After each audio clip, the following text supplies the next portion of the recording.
This is all about developing your left hand finger control and the coordination with the right hand picking.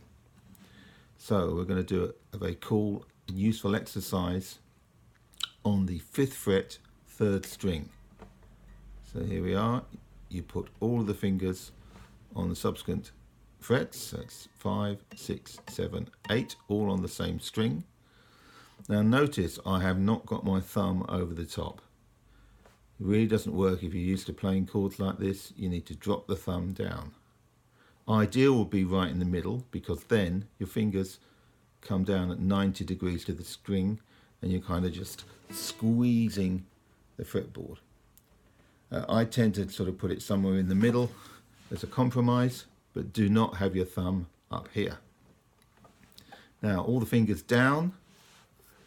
Keep the first finger pressed down and lift the 2nd, 3rd and 4th up.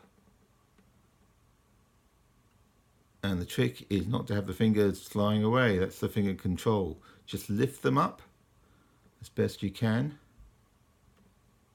Now put them all down again. This time just take the 4th finger, the little finger, and lift that one up. Keeping it as close to the string as you can. You don't want it to fly away. Now let's try playing that.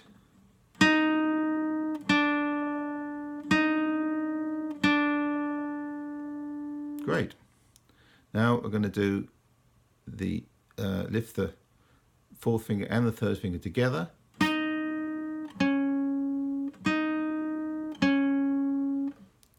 Now you don't need to have the 3rd finger down. The 3rd finger can already be up.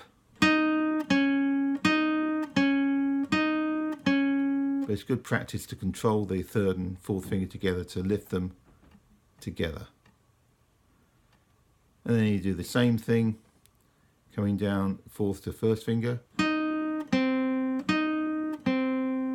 First of all, lifting all 3 fingers, and then when you can do that, the 2nd and 3rd finger don't need to be down. You can just go directly from the 4th to the 1st.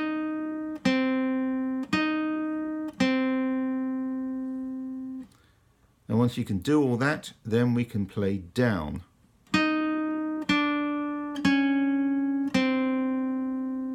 That's the 4.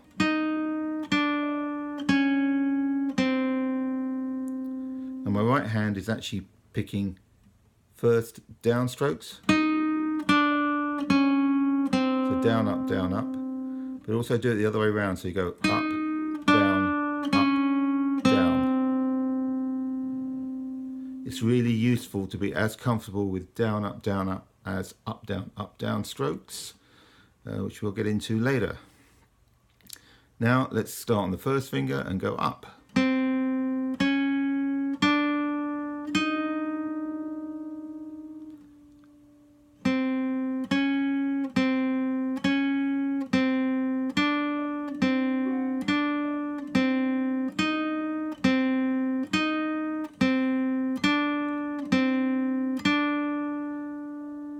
And then you can mix them around a little bit.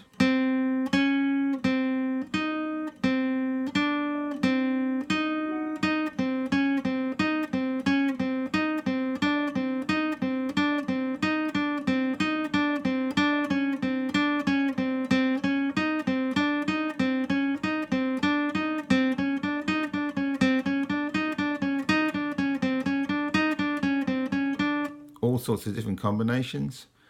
And of course, once you've got it all down on one string, you can move over and do it on another string.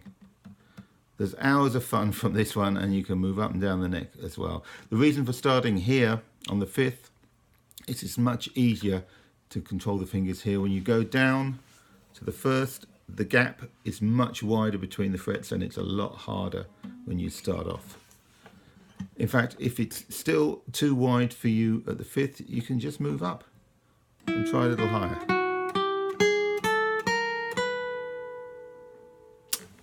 See you next time.